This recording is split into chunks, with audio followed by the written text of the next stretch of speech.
Hello, hello, and welcome to yet another episode on the Stretch Street podcast. This is the energetic EJ, one and only. Any other energetic EJ is a what? Is a counterfeit. It's a pleasure to be here again on another episode on the Stretch Street podcast. Now, my guest today is so dedicated, and I'm just like, wow. So dedicated. He had to wake up 4 a.m. where he is to have this conversation at this time. This is 5 a.m. his time, and this is almost 4 p.m. my time, right? And we're just like different spaces, but I'm just really grateful for his dedication and his commitment, and even in what he does as a person, and you're going to hear about that in a bit from now. So my guest today is Gabriel Thomas Spartan, who is a first-time parent coach who teaches parents how to raise happy, healthy, and self-sufficient children without added stress. He's also the author of the book series, How to Raise the Happiest, Healthiest, Kindest, Most Happy Children in the World. Oh my gosh. Don't you want to listen to that? Through his coaching courses, he spurs parents to embrace healthy parenting styles that will shape the lives of their children positively. Gabriel is also a painter who started with a flair for art, and with the encouragement from his wife, he has gone on to create masterpieces that are appreciated by many across the world. Ladies and gentlemen, dear Stretch Street stars, please make a welcome to my guest today, Gabriel Thomas Spartan. Hello, Gabriel. How are you today? Good morning. And thank you for having me on the show. I've been looking forward to this actually for the past couple of days. The reason why is because I follow you on social media. And Really? I am a fan. Yes, and I'll say it again. I am a fan. I had to get on your show. And you know what? Dreams do come true if you want them bad enough. Absolutely. And that's something that I've been sort of building on since I was a teenager, 13-year-old, when I heard that very quote, that dreams do come true if you want them bad enough. And look at where we are. It's almost 5 a.m, for which I had to wake up at 4. I know, right? Oh my goodness. On my spring break in California with my family. Now I'm going to write on that beautiful quote that you just started with, saying that dreams do come true if you want it hard enough. Aside from being on this show because you've wanted it hard enough, what are other dreams that have come true for you because you wanted them hard enough? Well, dreams, first of all, they do not come true if you just want them. You honestly have to want them bad enough. But first of all, I want to say hello to your audience and your fans and all those listeners and those who are watching around the world. Good morning from California, Riverside. I am vacationing with my family. As you can tell, I haven't shaved for days. That's because I can sleep another day. I can shave another day, but an opportunity like this, it doesn't just come by unless you want this bad enough. And I have to tell you that out of the 250 requests that I sent out to podcasters, you are number 10 that actually replied. And I am that guy. When I want something, if I have to fail 250 times to find the top 10, so be it. I'm all in or not in at all. So if this doesn't tell you that dreams do come true, I don't know what will. But this is the reason why I wanted to talk to you, was because I wanted to tell your audience and people around the world about the services which I have created for first-time parents, and not only just for first-time parents, but those who are co-parenting or single parents. All too often We always praise the ones who are first-time parents, who are about to become first-time parents, and they have their support system. But not too often do we hear of people who want to support those who are co-parenting. Excuse me, it's 4 a.m, who are co-parenting, or those who are single. And these single parents, these parents who are co-parenting, their life is a lot harder. And so I wanted to not just give to the first-time parents, but what about the other side? What about those who are co-parenting that need help? And so I acquired the services of, and listen to this, out of 71 family lawyers, I found the one. I mean, I have to go that far to get to the one. And we all do. If you want to achieve something meaningful in life, you have to go through 71 lawyers to find the one who will help you with your vision, so that they can complete that vision for you in their own professional way of helping single parents and those who are co-parenting. So I found the one. Her name is 𝙗𝙗𝙀, and I've been working with her. She's like my sister. And if you go to my website, firsttimemomdad.com, you will see First Time Parent Company. That is my company, which I created over 3 years ago. And the way that this company started was I wanted to make 50 YouTube videos for my daughter, who is about to be 2 years old in about 2 months. So yeah, her name is Charlotte. As I was creating these videos, and I'm looking into the camera, into that green light that I'm looking at right now, I was looking at my daughter. I was looking at Charlotte. And she was going to be a girl. She was going to be born before summer. And I was going to name her Charlotte. Of course, my wife and I agreed on that name, and it was just the first name that I wanted, the only name that I wanted. My wife agreed, and that's what happened. So as I'm creating these videos, I'm realizing that I know so much about the field of parenting. I need to give not only these 50 videos to my daughter, but what about the rest of the world who's looking for something out there from a different perspective?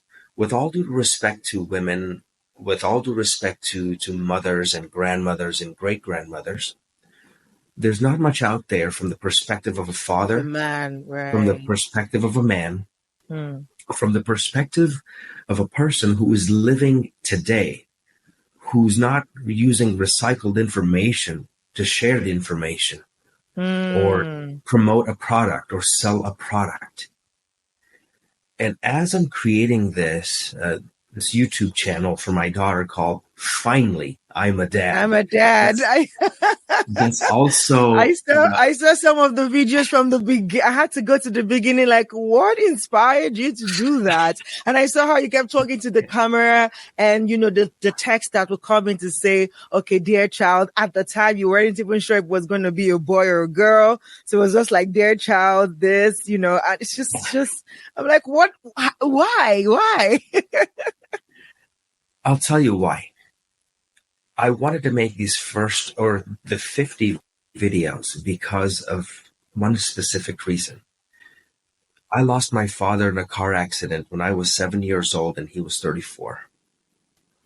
I know one thing. I am the man that I am because of the boy that my father helped shape into a man at the between ages of 4 to 7. He forged me into the man that I am today, and I'm still trying to reach those standards that he set for me. He didn't set my standards, he set the standards for me to reach. And so all I wanted to do, knowing that fathers don't live forever, to give my daughter all the information that I possibly could from my own perspective and my own experiences from college and university and middle school and elementary school, all of that, to take her there. That camera was Charlotte. and I took her to these places and I taught her. Let's go forward a little bit. Ladies and gentlemen, I created this company as my daughter was growing inside of my wife's womb. It was parallel. Now, I have to tell you, as my company was growing, my daughter was growing. As she's growing up, my company's growing up. It's maturing. I'm helping people, not only first-time parents and those who are co-parenting. A lot of people have been asking for, hey, what about single parents? So now I'm working with that, and they're right. At the same time, a few days ago, what I realized was that the one I should say demographic, this just came to me a few days ago, that I'm not helping this one special group of children, not parents. And what is that? Pediatric cancer patients.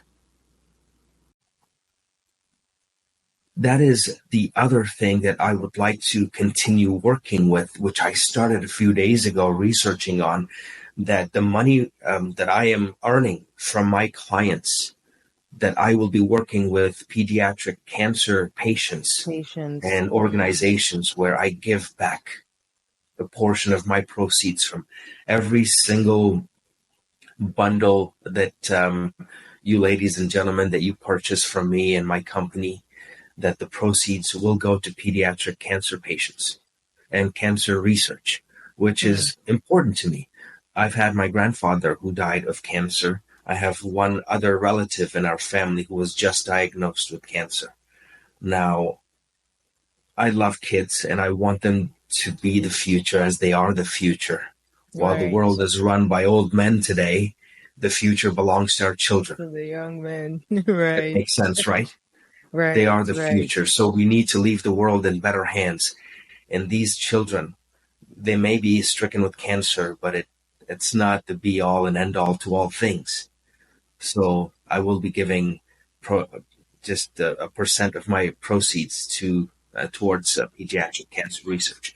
And so I feel, as a few days ago, that my life has more meaning now, because that's what I'm doing. That's what I'm going to do, and help these children in my own small way, that I could perhaps start this revolution that any entrepreneur should look forward to give, not to just receive and take that money and invest it in real estate and buy airplanes with it, but to actually help humanity and to be remembered for having done something very important for humanity. And so that the legacy continues for hundreds of generations. On this journey of just showing parents, how to raise happy kids. And it's funny, you started it from the moment you were told that you were going to be a dad, and you're just like, okay, this is what I want to do. I want to, be everything, for my child, showing her life even before she's here. And I'm sure that little Charlotte haven't even seen some of the videos you did, because she can't capture what it is right now since she's just 2. On that journey to where you are today with your business and the journey of being a father up until now, what have you seen to be one of the biggest challenge, or some of the biggest challenges that parents face, which is what you're trying to help them overcome? What are some of the challenges that you've seen, the causes, and how people can navigate through these challenges? From my own perspective, and now from my own professional perspective, I'm going to go back a little bit. I planned for Charlotte's first 7 years, 2 years before she was born. That's called pre-planning. Right. A year before, I was working with how to shoot videos, angles, thumbnails. I mean, I get to the nitty-gritty because it's the details that matter, right? No wasted movements, no wasted camera shots, no text that goes to sort of out into the universe without a purpose. So 2 years before she was born, I pre-planned for the first 7 years of her life. What do I see from parents? We're working with the parents in a way where they come to me and they want to unpeel that onion and start all over again. Let me tell you in this way, if you didn't understand it. If you fail to plan, you plan to fail. Right. You're coming to me for damage control. You're saying, well, all of this stuff happened, it fell apart, we've grown apart. How do we come back together? And you want to fix that with the classes which I offer on firsttimemomdad.com for first-time parents and those who are co-parenting. Ladies and gentlemen, I can help you with the clinics which I offer for both first-time parents and those who are co-parenting.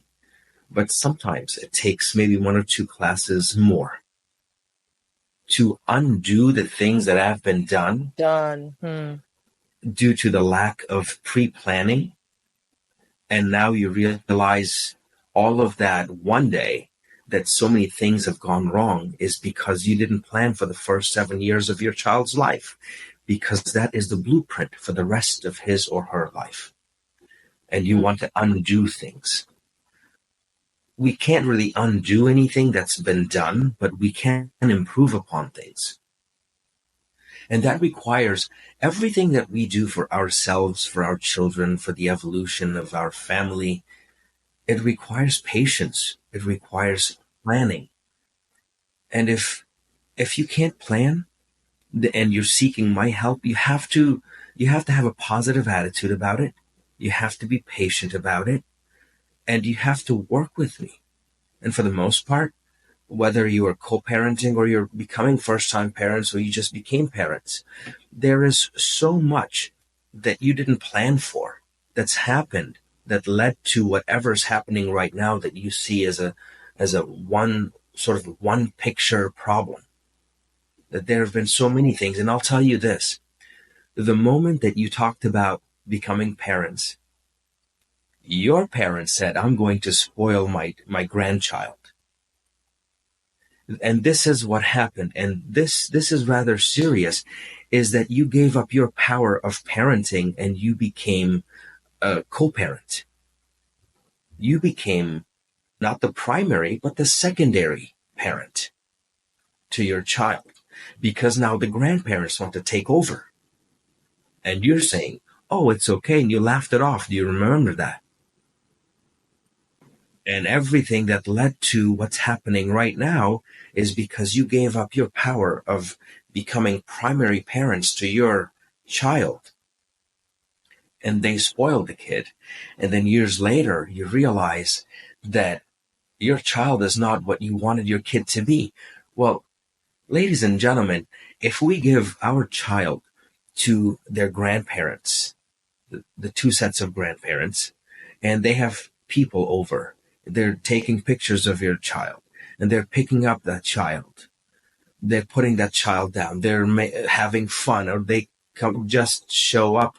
Maybe they just smoked, okay, whatever they smoked, or they're eating in some way. And all these habits, children soak everything up like sponges, and we know that. And yet we let so many people, daycare, babysitters, grandparents, their friends, your friends, pick up that child and put that child on their lap and give hugs and kisses and everything. While that's a good thing, it's counterintuitive because it distances you from your child. So are you saying... Yeah. So I'm you sorry. Understand that? Like I'm playing a lot of scenarios in my head as you're saying that, right? And I to an extent, I understand where you're coming from, but I'm struggling with it, right? Because so just to clarify in my head what you're saying. So are you saying as part of the pre-plan for your child, right, is to be the sole caretaker at least in the first 7 years? Is that what you're saying, or am I hearing it wrongly? because the pictures are coming to my head as you were saying the words. Like, okay, I see that happening. And I'm like, okay, what's wrong with that? So please clarify, what exactly are you saying? Like when you say, pre-plan for the child, right? Which for to be fair, is also an act of faith, because first of all, you're not sure of what's going to happen in the future, but you still plan anyways, right? So now what are you saying when you say pre-plan and then just all this abdicating your responsibility to caregivers, to house help, friends, family, grandmas, and yeah, please clarify that for me and my audience. I'll tell you from my perspective, okay? And it's rather simple. 2 years before my daughter was born, my wife and I sat down and we planned everything, that we were going to take care of our own child no matter what. The daycare would be such that my daughter will go there and learn. It'll be a school for her, not a daycare where she's just there because we have to work. We chose the daycare in a way that they would teach her Spanish, English, and sign language, which we practice with her at home. That was necessary, and that's a small part, but the most important part. I mean, look at what we planned for the daycare.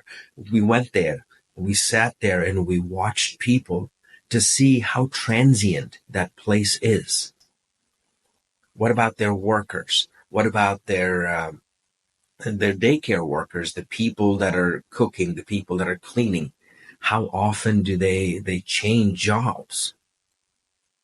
For how long do they stay? What about these children?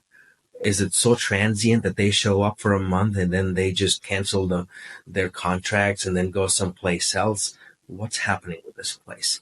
And that's just one of the things that we looked at.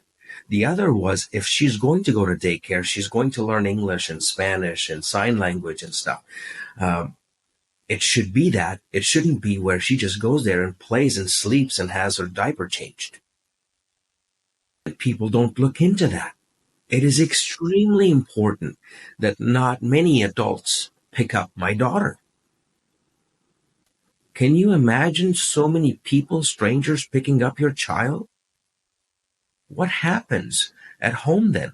They show up and you're not picking them up, and these children are thinking, well, then maybe these people at daycare are closer to me. They see these people at daycare as rather parents. Now, this is just the daycare part of it. We wanted to take care of our own child in a way that we take her to the pediatrician. We take her to a neurologist. We take her to all of these places. The fact that you will see, Finally I'm a Dad, which is the YouTube channel that I created for my daughter, but it's for all parents. You see how my daughter goes from thought to who she is today, 22 months. And I count the months because she's so wonderful. This experience is so incredible. I count that by months and days and even hours sometimes. But if you love this idea of bringing a child into the world that you will love, then why would you give that child up to so many people to raise for you? It doesn't take a village to raise a child. That child becomes a villager when a village raises that child in an age of modernity where we have everything in the palm of our hands, literally, in the form of a cell phone. You want to keep that child as close to you as possible for as long as possible, because the first 7 years will go by like the blink of an eye. And if my daughter or my wife and I started 2 years before my daughter was born and she's about to be 2, then we have 4 years of experience with our daughter. And we've so far raised her. We go to people when we need to see them. And here's the problem that we do see when sometimes people come to see us with their children. They're forcing my daughter to hug their child. They have the camera in their face and they want to take pictures. Or they play some children's YouTube channel for my daughter. It's really heartbreaking for me to see that, but I limit those people because my daughter is being raised for the future, in the present, by very open-minded and educated parents. Parents, my wife and me. Now, this was the pre-planning part of it, that my daughter doesn't watch TV. She watches her own channel, and it's all a reflection. My daughter has been hiking since she was 3 months old. She was in a little backpack on my chest. The first thing we did was the Rubicon Trail in Lake Tahoe. And we drove her for 7 hours to get to that. Yeah, that was her very first trip. But ladies and gentlemen, this is after the child is born. The pre-planning is anything can go wrong from the moment that the child is conceived until the child is born. My daughter was born 6 weeks early. We delayed our plan because of COVID for a year. Yet she's born 6 weeks early. She's almost 4 pounds. She's in neonatal intensive care unit for 11 days and nights. I'm working. My wife is at home recovering. Well, she was in the hospital first. So I accepted 99% of the responsibilities of our household 2 years before my daughter was born. I was going through the scenarios in my head. I had contingency plans for everything. What I didn't plan for, they said 2 weeks before my wife was going to be induced. But the fact that my daughter was born 6 weeks early, that put my wife's life in danger and my daughter's life in danger. And yes, I wanted a girl and I got a girl. I wanted her to be born before summer. I got one. But we only look forward to the gender reveal, especially gentlemen, I'm talking to you. There's no guarantee that your wife or significant other will make it to that gender reveal. A miscarriage can happen at any moment. Stress can strike at any moment. Depression. I mean, I had to make sure that my wife has a circle of friends who are positive, who will take care of her if something happens to me the first year. Wow. Because, look, love is not guaranteed. Life is not guaranteed. And a child is not guaranteed. Nothing in this world is guaranteed. But can you set up contingency plans for if something goes wrong, then what? The if and the then. That's the hard part with the first-time parents when I talk to them is, what is your vision? In 7 years, where would you like to be with your child? I hate to replay this, but I get this. I don't know. You don't know?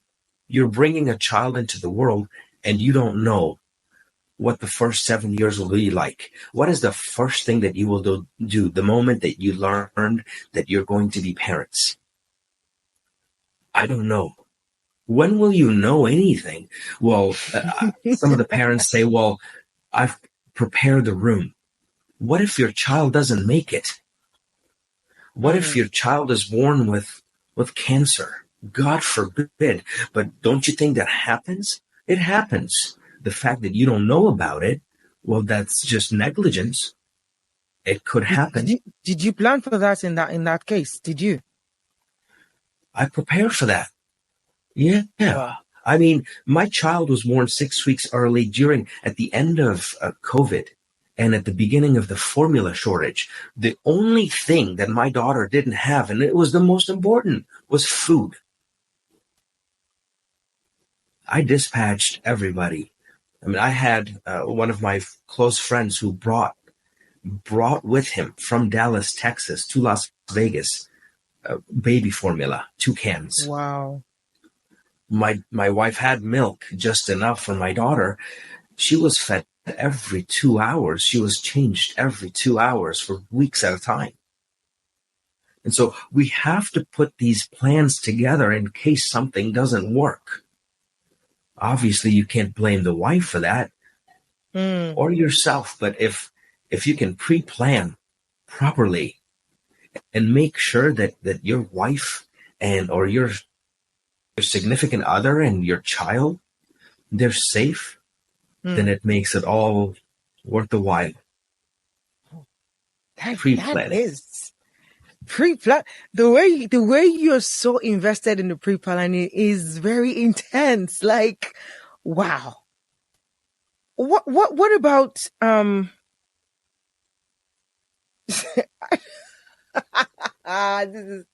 this is intense, man. Okay. So what about, people who don't plan? Like, students or young people, they weren't expecting, they just something led to one thing and another. Boom, there is a pregnancy here. What do you say to those people? Every case is different. Right. Because now we're talking about a couple of things here. At what age? Okay. Where do they live? North, south, east, west? Their financial situation. Everything varies. And the way I plan to help first-time parents and parents who are co-parenting, right, is that I get to talk to them first. Who are you? Where do you live? Okay, what is the situation where you are? What about your family? If you didn't plan, maybe this runs in the family. More times than not, it does. The lack of planning for the child. And the fact that we have a lot of younger kids having kids. Right. And having more kids still didn't learn how to plan because they didn't have guidance. That's what we have to do, is guide them, not to shun them for doing what they did, but how about we guide them? Because when did school from K through 12, college, university, ever teach you about having a family? When did they ever teach you how to hold a child? When did they ever say that your child may not make it to 9 months? Maybe your child will be born 6 weeks early. When did you ever learn any of that? When did you ever learn how to save money for your child? I mean, look, I asked a lot of moms how much this was going to cost me with the insurance and everything that I have. Oh, no more than $4,000 or $5,000. The first year, my daughter's medical bills were $20,000. Wow. And the government didn't help whatsoever. It came from my pocket. That's what I saved. And guess what? Every penny that I had saved for my daughter went towards her bills. Every single red cent. But I pre-planned for that 2 years before she was born. Imagine not planning and then being surprised with a $20,000 bill or multiple bills that add to $20,000. What are you going to do then? And the government doesn't help. Do you have enough? Wow. So there. I hope that answers that question. So then, how do you help parent again? So what process do you take them through? I mean, you've mentioned one of them being that you get to ask them those questions to know who they are, where they are, and to see if wherever they are at the point where they meet you, if there's a pattern to it, if there's a family pattern to how they decide. So what then? What next? What can you leave for us here on this, episode today to any first-time parents or co-parenter, or somebody who's a co-parent, or somebody who, or a single parent, right? And who probably didn't really give this a thought, like planning. I mean, yes, planning in, okay, fine, plan. Yeah, I'm going to have this child anyways, or, oh yeah, we're going to have this baby, but not going deep into, okay, what is the first year, second year, even up to 7 years of this child going to be like? How dedicated are we going to be in raising these kids? What are we going to, what length, what extent are we going to go to ensure that these kids are grounded and have all the necessary things that they need? How do you help parents do that? Again, this is a case that is per parent, and you'd be surprised, more often than not, people are not willing. And if we're talking from a traditional sense, people don't want to be married anymore, especially young people. They may have kids, they may be wanting kids, but that sense of family dynamic is leaving us. Some of the kids who are having kids, they've never had a father, and they don't know how to be fathers. So when I talk to them, they don't know where to start. And this is a very delicate situation. This is a case-by-case basis. I cannot say that my situation is the same as another parent who's married. Not all parents are married. Not all parents want to be married. They may just have a child and then they live in two different states. Or the hard part with those who are co-parenting is they're fighting for their child's custody. And instead of asking for my help, they want my favor. They want to win my favor so that I side towards their interests versus the other. I mean, I'm working to become a mediator as well, but that's the heartbreaking part of it, is once you become sort of a patient of the court system, any card they deal you, that's the card that you've been dealt with, and you have to just accept it. And that's the hard part. But if you ask me for my help and for my assistance and my expertise, there is no paper trail the way that the court system has everything pre-planned for you. With me, you're on a case-by-case basis. Depending on what you need, I make sure that the plan fits your family dynamic for what you want and how you want to raise your child. But once you go to the court system and you're just basically saying to the judge, hey, cite in my favor, or decide in my favor, that's not going to work, because they want evidence. Wouldn't it be better to ask for my help before it even gets to the hands of judges who will decide for you? I mean, as far as I'm concerned, is in the state of Nevada, in Clark County, where Las Vegas is, the holidays are split between the mother and the father.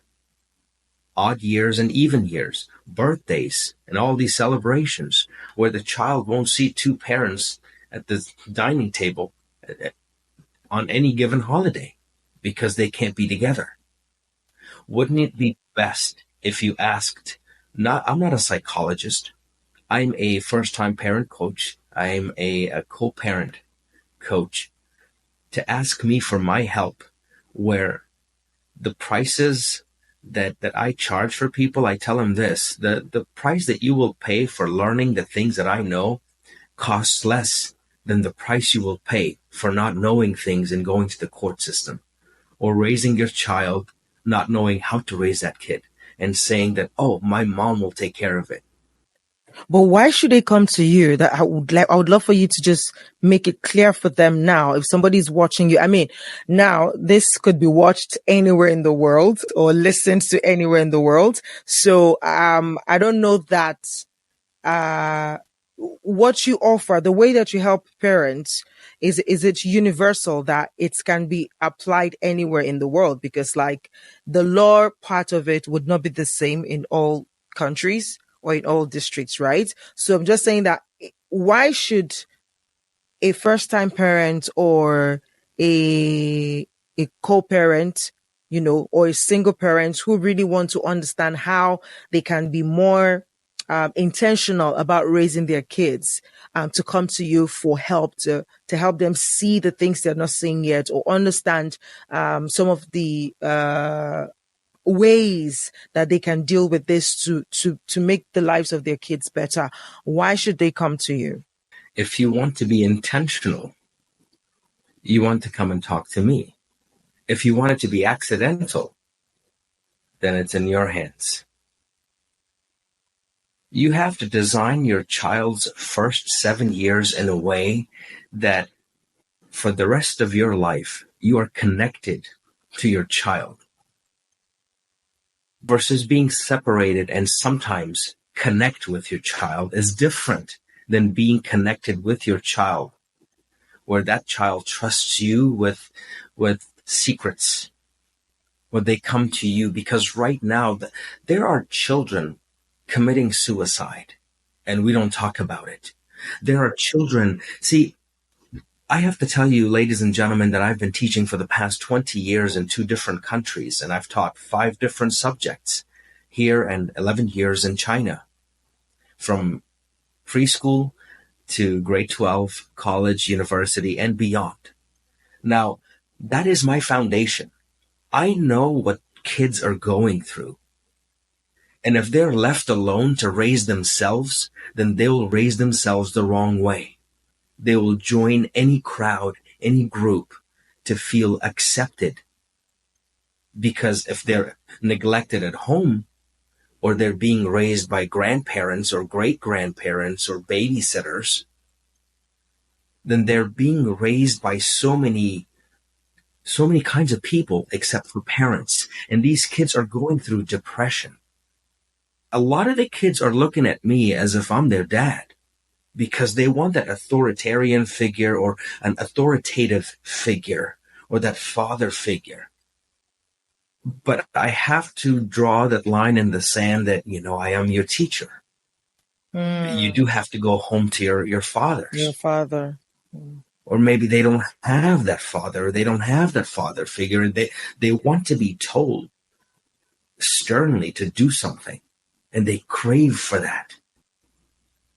Right now, our kids, especially with the technology that is provided to them, they're raising themselves. In the 90s, we used to call them latchkey kids, where you would put this dinner plate on the table and they would just watch TV and sort of raise themselves. But now they belong to different groups, and they're chatting with different types of people. So they're not being raised by parents who are telling them how to do it, what to do, and how to manage their stress levels. If they're depressed, what to do then. I mean, I belong to a lot of parenting groups, and the problem is a lot of the women are the ones who are complaining about how their children are today. And when I ask them, what did you do before they were born? How did you plan? I don't get an answer. And today their kids have anxiety, they have depression, some of them have attempted to commit suicide, and they've harmed themselves to the point that they've cut themselves, their own skin, with sharp objects. There are kids who are running away and getting married as teenagers, and the parents are complaining about it, as opposed to coming up with solutions. But when I offer solutions to them, my solution is far stranger than the opinions of strangers who tell these parents what to do with their kids, and they've never been parents for more than a year. But I've been a parent for the past 20 years in 2 different countries to so many thousands of kids. And for me to have this company, First Time Parent, everything that I do is woven together. Not only the Finally I'm a Dad YouTube channel, where you see how a child is being raised by a mother and a father, but I have another one called Life is Hard for Parents. And I tell you the realities and the difficulties of what it's like to be parents, and then what to do so that you don't have it so hard. You have it so that it's a beautiful relationship between the two of you. Contingency plans. On my Facebook, I write monthly newsletters, Power Parenting Newsletter. I have over 100 hours of free, of the highest quality of education that I can possibly provide to anybody in the world. The problem is not too many people want to take advantage of it because it takes so long. Really? I give you 100 hours of free knowledge that you can raise your children so that they don't have stress, or maybe they have positive stress versus negative stress, versus not having anxiety and depression, suicidal thoughts. Take advantage of that. If you don't see value in that, I don't know what you see value in. I have people in the parenting groups, they say, well, I need to take my child to the doctor. And I ask them, what doctor exactly do you think you'll take your child to? I don't know.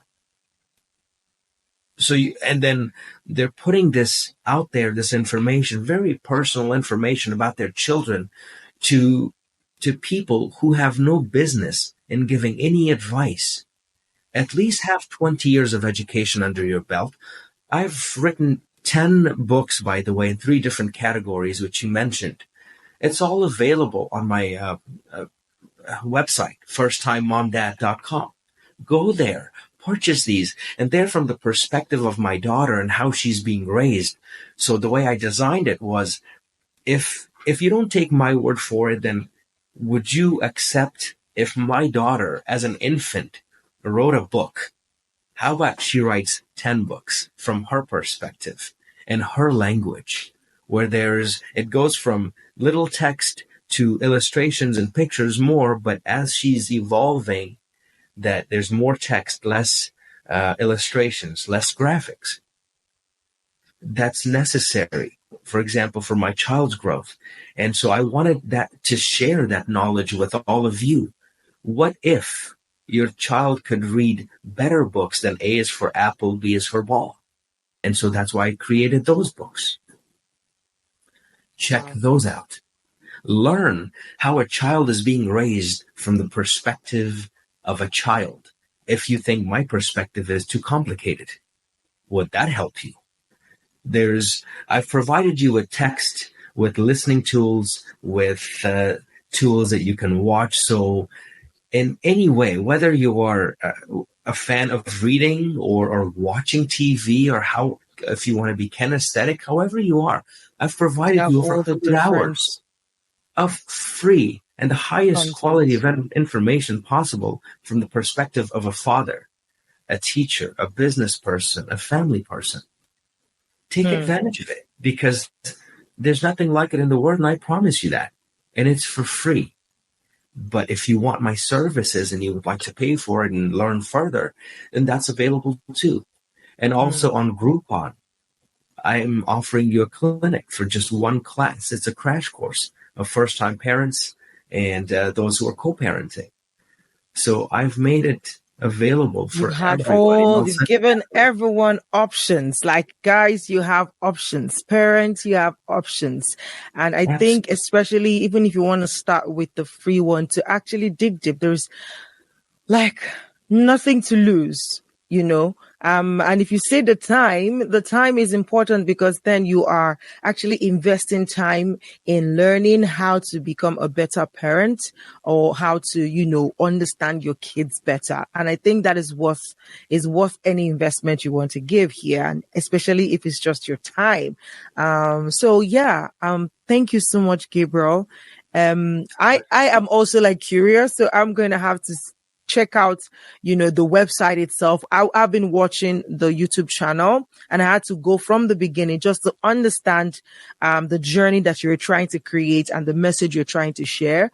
And I sort of, you know, resonate with it from the beginning. And so now you've given me more reason to go check out your works, your books, your free resources, and, you know, just to really see, you know, the things you're putting out there to help parents and kids, and see, you know, if it truly resonates, we can also spread the word, because like you said, a lot of people need this, and the values are being lost slowly. People just don't want to settle anymore. People don't want to think about the commitment of bringing another human into this world, right? And they do it the first time and they keep doing it without even thinking about it, and just it feels like it's just a spiral that is happening, and then a child becomes a parent again and then raise more children, and it's just it's a lot. It's a heavy topic, and a heavy area that you're trying to solve here. And I just wish you all the very best with raising your own little Charlotte, as well as helping other parents raise their kids as well. Thank you so very much for your time. I'm going to have to leave the links to all of the resources that you've mentioned in the description of this episode, so that people can just check them out and learn a thing or two about raising kids and about being parents, whether you're a single parent. And one thing I just wanted to leave before we round this off is the fact that, when you talked about when the kids, as a teacher, when kids come to you and look up to you as their parents, probably because they do not have a father figure. And I'm just thinking to myself, yes. So if they don't have a father figure, it's just what it is. They don't. So does that mean that all hope is lost for them? I don't think so. So I'm thinking here, just putting this out here, is to say that if you are an adult as well and it bothers you, how kids are acting now, our teenagers, you can also learn these resources so that you can be, that guide that a child around you needs, a child who truly doesn't have a father figure or a mother figure around you. But if you can learn how to be better, how to be good at parenting, you can actually help these children. You can guide them using the resources you've learned while you're preparing to be your own, to be a parent for yourself if you want to be that as well. I just thought I should mention that because I really think that there are people who need the help, who might not have the parents there who would take the bold step to just learn how to do it. So it means that we're probably going to need other people who are just going to do this out of the generosity of their hearts to say, okay, as far as I can, I am going to learn what I can about parenting, and I'm going to apply it to the young people around me just to see them become better adults in life. So thank you so much for your time again. Gabriel, thank you for waking up so early to be here. And I see your passion.